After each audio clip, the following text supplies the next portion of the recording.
বীরভূম থেকে জেলা সভাপতির পদটাই তুলে দিয়েছে তৃণমূল কংগ্রেস। এখন শুধুই কোর কমিটির সদস্য অনুব্রত মণ্ডল। আর এই সিদ্ধান্তের পর কোর কমিটির বৈঠকে কী সিদ্ধান্ত হয় সেদিকে নজর ছিল রাজনৈতিক মহলের। তোপ কাঁটা ছেঁড়া, কোন্দল কাঁটা পেরিয়ে শেষ পর্যন্ত রবিবারে হয়ে গেল কোর কমিটির বৈঠক। এলেন অনুব্রত।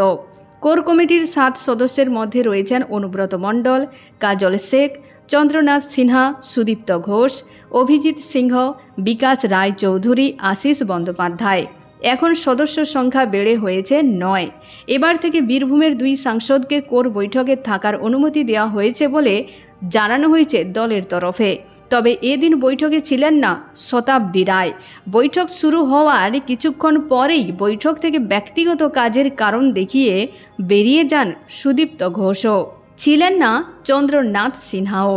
এদিন 11:30 থেকে বৈঠক শুরু হয়, চলে 12:20 পর্যন্ত।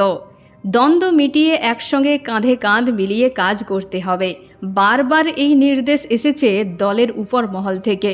কিন্তু তারপরেও প্রকাশ্যেই দলের একাংশের বিরুদ্ধে ক্ষোভ প্রকাশ করতে দেখা গিয়েছে একাধিক কাজল শেখের মতো নেতাদের। নির্দিষ্ট সময় অন্তর কোর কমিটির বৈঠক না হওয়া, অনুব্রতের অনুপস্থিতি নিয়েও চাপানোত্তর কম হয়নি। সূত্রের খবর, এদিনের বৈঠকে দলাদলি ভুলে একযোগে দলের কাজ করার কথা বলেছেন অনেক নেতাই। একসঙ্গে কাজ করার কথা কাজল শেখ, আশিস বন্দ্যোপাধ্যায়ের মুখে শোনা যায়। অন্যদিকে অনুব্রত মণ্ডলের সিদ্ধান্ত অনুযায়ী যে 3টি বড় মিছিলের আয়োজন করা হয়েছিল জেলাতে, সেই মিছিলগুলি নির্ধারিত তারিখেই হবে বলে ঠিক হয়েছে। সিলমোহর পড়েছে কোর কমিটির। একই সঙ্গে কাজল শেখের কথা মেনে নিয়ে জেলাতে এবার থেকে প্রতি মাসে 3 বার করে কোর কমিটির বৈঠক হবে বলে ঠিক হয়েছে। বৈঠক হবে বোলপুর, সিউড়ি এবং রামপুরহাটে।